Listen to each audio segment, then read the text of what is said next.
April 1912, the largest and most luxurious ship the world had ever seen, begins her maiden voyage. She was called a marvel of modern engineering. Some even said she was unsinkable. They even said, not even God himself can sink this ship. But just 4 days later, in the icy waters of the North Atlantic, this ship of dreams would meet a nightmare. More than 1,500 men, women, and children lost their lives in a single night. The ship was the RMS Titanic. This is not just the story of a sinking. It is the story of ambition and arrogance, of courage and sacrifice, and of the night the world learned that even the greatest creations of mankind are no match for nature. In the early 1900s, the Atlantic Ocean was a highway of opportunity. Millions crossed from Europe to America in search of wealth, freedom, and a new life.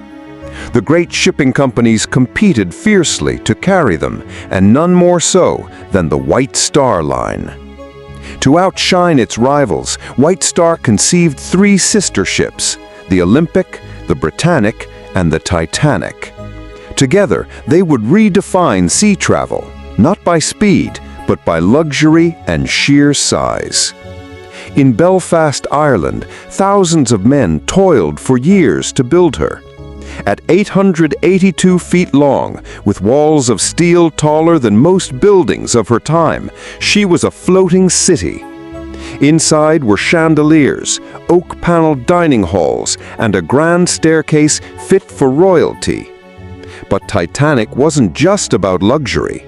She was fitted with the latest technology, watertight compartments, electric elevators, and a powerful wireless telegraph.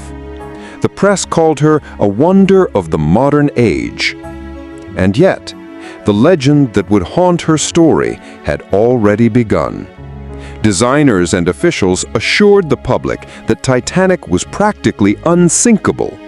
It was a claim that would echo tragically just days later. And so, the ship of dreams was ready.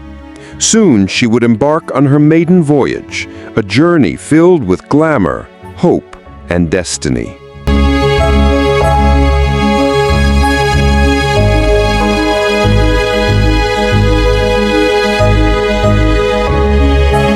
On the morning of April 10, 1912, Titanic stood proudly at Southampton, England. Nearly 2,200 passengers and crew prepared to board. It was to be her maiden voyage, a week-long crossing to New York. Among those passengers were some of the richest and most famous figures of the age. John Jacob Astor IV, one of the richest men in the world. Benjamin Guggenheim, heir to a mining fortune. And Margaret Brown, later remembered as the unsinkable Molly Brown. For them, Titanic was a palace at sea, with French cuisine, Turkish baths, and grand staircase more luxurious than many mansions. But not everyone on board was wealthy. In third class were immigrants from Ireland, Scandinavia, Eastern Europe, entire families seeking a new beginning in America. Their quarters were simpler, but still far better than the conditions on most ships of the time. Titanic was a world divided by class. First class dined on silver platters while a string quartet played. Third class gathered in shared spaces, singing folk songs and dreaming of opportunity. Yet all were bound together by the same sea, the same ship, and the same destiny. As Titanic steamed out of England, she carried with her stories from every corner of life, wealth and poverty, joy and sorrow, dreams and fears. For 4 days, the voyage was smooth, filled with laughter, music, and the thrill of adventure. No one could imagine that just beyond the horizon, an unseen danger waited in the cold Atlantic night.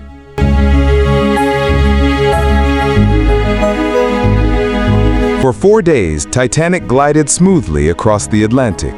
The weather was calm, the sea like glass. Passengers relaxed, played games, and wrote letters home. To many, it felt like nothing could disturb this floating paradise. But beneath the calm waters lay a hidden danger. Icebergs had drifted unusually far south that spring. On April 14th, throughout the day, Titanic's wireless operators received multiple warnings from nearby ships. Ice ahead. Yet the warnings went largely unheeded. The ship pressed on at nearly full speed. The wireless room was busy sending passenger messages to shore, and several critical ice warnings never reached the bridge. That evening, Captain Edward Smith attended dinner with wealthy guests. Passengers enjoyed music in the Grand Saloon, unaware that the night ahead would change history.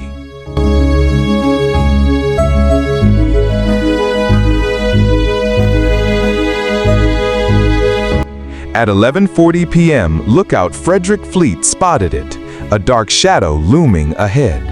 An iceberg.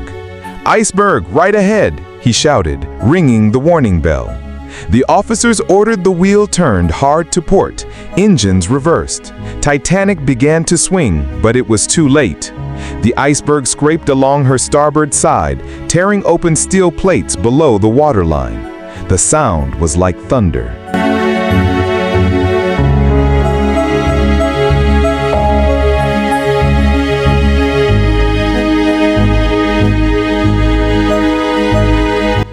The gash may have seemed small to the eye, but the damage was fatal.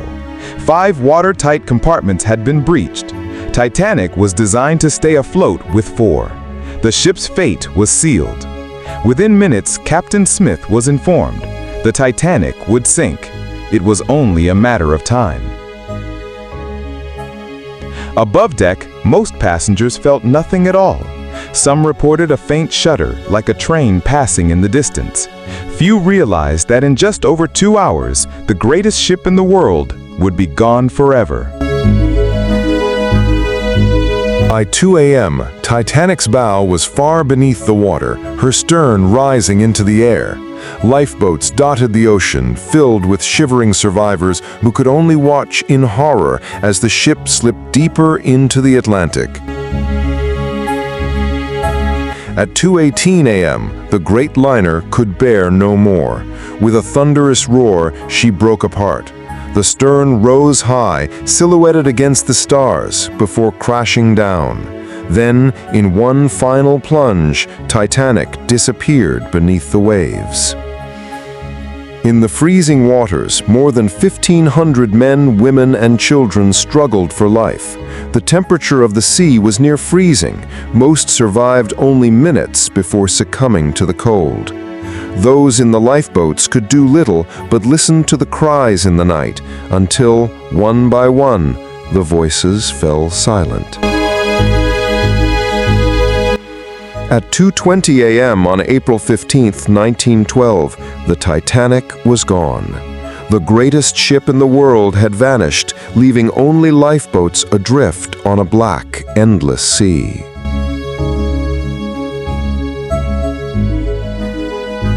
As dawn broke on April 15th, survivors in the lifeboat saw a single ship racing toward them, the Carpathia.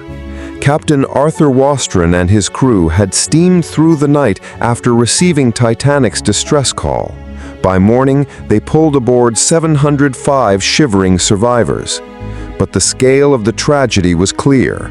More than 1,500 souls had perished, making Titanic sinking one of the deadliest maritime disasters in history. The world was stunned. How could the most advanced ship ever built sink on her very first voyage? Newspapers called it a story of arrogance, negligence, and human error.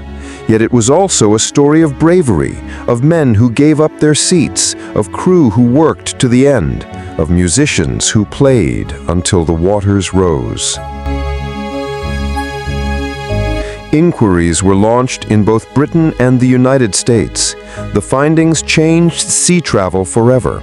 Lifeboats became mandatory for every passenger and crew member. 24-hour radio watch was enforced. Ice patrols began scanning the North Atlantic to warn ships of danger. The lessons of Titanic were written into law, purchased at the cost of 1,500 lives. For decades, Titanic lay hidden beneath the ocean. In 1985, explorers finally discovered her resting place, 2.5 miles down, frozen in time. Today, she remains there, a ghostly reminder of a night when dreams met disaster. More than a century later, Titanic is not forgotten. She lives on in books, films, and the hearts of all who remember, not just as a ship that sank, but as a story of human ambition, of tragedy, and of the fragile line between triumph and catastrophe. The Titanic was more than steel and rivets. She was a dream, built on human ambition and pride. Yet her sinking reminded the world of a truth we often forget, that nature, in the end, is greater than us all. Today she rests in silence, 2.5 miles beneath the sea, but her story continues to echo across generations, a story of arrogance and courage, of loss and remembrance. The Titanic may have sunk more than a century ago, but she will never be forgotten.